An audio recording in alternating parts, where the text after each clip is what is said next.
I believe I have the emergency brakes repaired.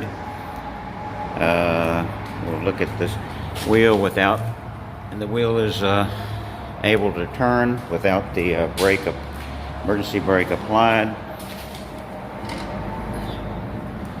So rear brakes, it was missing a number of components, and a couple of things were installed incorrectly and reversed. I'll attempt to put the emergency brake lever on here. And let's see if they work. Try it again.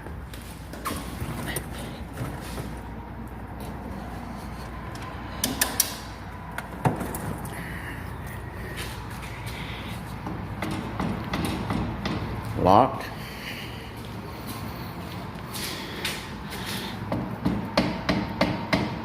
Locked.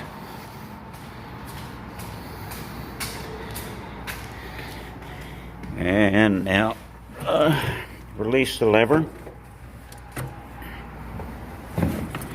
See if they're unlocked. Unlocked.